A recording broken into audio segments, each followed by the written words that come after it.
Hello friends, this is Tim Collins, coming to you again with our weekend word. You know, some of you may feel like that God can't use you in His kingdom, that you're not fit for some reason or another. Maybe you're not the kind of folks God uses. Maybe you don't have quite the education you think you need, or you're too young, or you're too old, or whatever. But I want to just point out, Peter said when Cornelius came to God in Acts chapter 10, verse 34, Peter said, "I now realize how true it is that God does not show favoritism." You see, God doesn't really look on things the way we do, what our qualifications might be. God takes it a little bit differently. You go over to Judges chapter 6, the story of Gideon. When Gideon was hiding in a wine press, the Midianites were oppressing Israel. They were destroying all their crops and all of their food.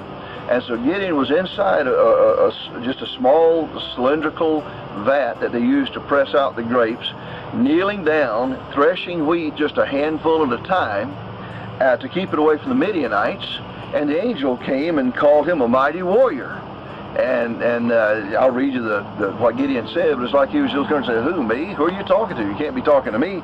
The Lord turned to Gideon and said, "Go in the strength you have and save Israel out of Midian's hand. Am I not sending you?" But Lord, Gideon said, "How can I save Israel? My clan is the weakest in Manasseh, and I'm the least in my family." The Lord answered, "I will be with you, and you will strike down all the Midianites together." You see, God is not impressed with who you are, nor is He depressed with who you are. See, if you think you're somebody, God doesn't really care about that. On the other hand, if you think you're a nobody, God doesn't care about that either. God just wants you to allow Him to use you. You see, the key is here. He said, "I will be with you." When God has sent you to accomplish something, He'll be with you, and He'll make sure that you have the ability to accomplish that. Kind of the same story in 1 Samuel chapter 16, where Samuel went to anoint David to be king, and he went through, each of Jesse's sons. The 7 older sons were all that Jesse had brought with him for this occasion, and God didn't choose any of them.